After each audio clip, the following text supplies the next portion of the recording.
Hello and welcome to this very special video for a channel that is called Tom Dix, creator, a brilliant person. You should definitely subscribe to this channel. And if you don't know who I am, my name is Harry Williams and I have two YouTube channels called 24816 Harry Williams 96 and World of Fandom. So I'll be quite grateful if you subscribe to those, but most importantly, subscribe to this channel because it is great. Today I thought I'd do a review for this channel, and it is a review of the Doctor Who Matt Smith story, The Beast Below, because I thought that might be a good one to review, and there's quite a lot of things to say about this. So got the remote at the ready, and so let's begin with the video. So obviously this is the second episode from series 5, and it stars Matt Smith as the 11th Doctor. If you don't know who Matt Smith is, this is Matt Smith. Here he is. And turn the volume down there. Yep, there you go. Yeah, so, and it also stars Karen Gillan as Amy Pond, who is the 11th Doctor's first official companion. So yeah, it's like I said, it's the second episode of series 5, and the plot is basically the Doctor and Amy land on, in the far future, and they land on Starship UK, which is the setting that you're seeing now. This is Starship UK, and where all residents actually live in a orbiting spaceship called Starship UK. And the Doctor realises that the spaceship is moving through space and isn't powered by engines, or the conventional sense of the way that spaceships would move.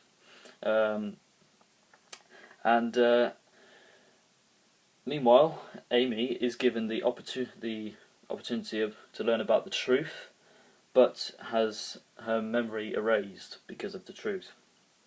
The Doctor is then faced with an unacceptable option on what to do, which is sort of on whether to end this creature's life or destroy 100 people, or it's something that basically sort of sums up the whole plot of the episode.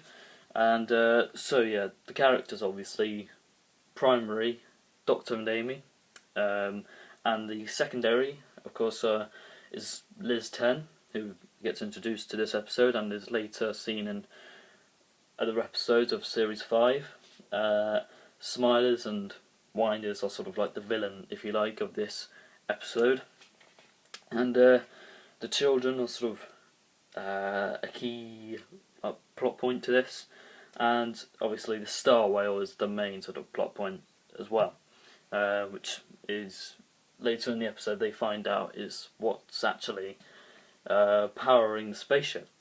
Okay, obviously now I'm going to go on to my good points. I wouldn't say there's as many good points as there are bad, because I don't really like this episode as much as other episodes in Series 5, but this seems to be one of the weaker episodes for me. I think my first good point is the fact that this episode has a pretty decent soundtrack. I quite like some of the songs that were performed by Murray Gold for this particular episode. I thought they were quite good. There's the pre-title sequence. I thought that had a sort of creepy atmosphere to it. So you know that something dangerous is going on, and it's rather sinister, and it's something to do with the children, and they're getting sent down to this pit, and what's ever down there we don't quite know yet, because we haven't watched the full episode as if it were live broadcasting right now. I think the child acting is decent, because I think I've said this before, no offence to them, but I don't really because some children in Doctor Who can get really annoying, just really, really annoying. and it sort of ruins the episode. No offense to the children who are in it, but sometimes you do ruin the episode for us because of your shit acting. And I thought the costumes for the Winders and Smilers were quite good. I like their black robes and their sort of chains around them. They remind me a bit like Death Eaters from Harry Potter, but yeah, I quite like the costumes used for the Smilers and Winders.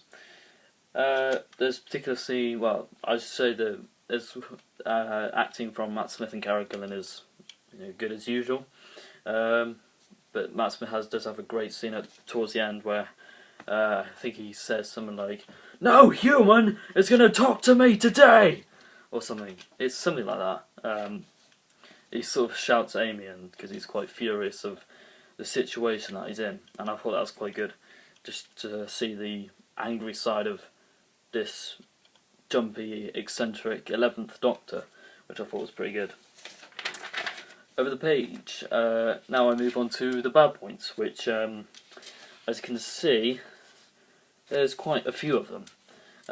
So the first main bad point is, if there's a Starship UK, then where the hell are the other starships?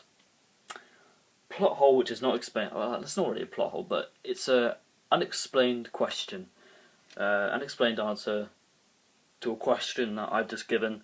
Hasn't really been well explained because, yeah, there's quite a few unexplained questions or answers in this episode.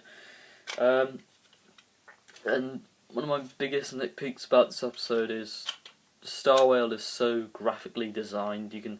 It's not realistic enough. It's not convincing that this is an alien as such. Like when I saw it, I thought, well, they obviously didn't put enough effort into designing that, because I didn't think it was really well designed.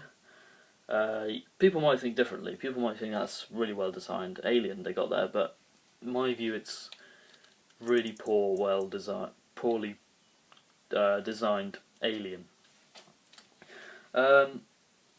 And in relation to the Star Whale, it's not a very. It's like my third bad point. It's not very good alien, but however, it's the story behind it's quite emotional and quite moving to when you learn about it. And fifth point is, I don't think the script was very well written either. Poorly written script from Stephen Moffat, definitely one of his weaker scripts of series, and maybe the whole series of, well, maybe the whole era of Matt Smith, as this script wasn't very well written at all. And now here, I'm going to tell you my couple of plot holes and discontinuity errors. The first one, I only have one discontinuity error, which is, according to this story, the residents, or well, England was sort of abandoned due to the solar flares, but in earlier stories, such as due to solar flares in the 29th century, but due to solar flares, but in early stories, such as The Mutants, which was a Jon Pertwee story, it's stated that Earth will still have its inhabited empire by the 30th century. So, yeah, discontinuity error there, which didn't make this episode look very good at all. And then a plot hole, which is, why does the UK need to survive? Because they're on a spaceship, and where are they going? We never really found out if they're going to a particular destination. So if they're not going to a certain place, then why don't they just build a space station instead of a spaceship? Because that obviously needs to travel somewhere, but it's never explained where they're going, which is another plot hole. And the final thing is, at the very beginning of the episode, before the pre-title sequence, is I don't really understand why the police are so concerned of children getting a score at 0. Is that really necessary? I don't know. It does. So they get sent to the beast below because they got a score of 0. In my opinion, that's a bit pathetic and just worthless. It's worthless bit of writing, that just saying, oh, let's send these kids down because they got 0 in a test. I would rather have detention than being sent down into a fucking beast, if you know what I mean. I mean, who wouldn't? I know, obviously, I'll go into my best performance, which is, I think, Mr. Matt Smith gets the best performance in this episode, and my personal rating will be a, sorry to those who like it, but I'm going to give it a 4 out of 10. So, that was pretty much my review of Doctor Who, The Beast Below. I hope you liked it. I hope maybe I might make more videos for this channel, I don't know. Maybe that's just the one-off, what I did there. And hopefully other people make more videos for this channel. And most importantly, please subscribe to it, because it's a very good channel. And I would recommend you subscribe to it any day. And also, if you want, you can subscribe to my channel, which is 24816 Harry Williams 96, or World of Fandom, where I also do Doctor Who reviews and other related videos. So thank you for watching, and subscribe to this channel. Most important thing, please subscribe to it because it's brilliant. And check out the Facebook page created by Tom Dix, which is We Don't Care What You Think, Doctor Who is Epic. And so yeah, thank you for watching this video, and hopefully make more videos soon. So take care, and #silence will fall. So take care, bye for now.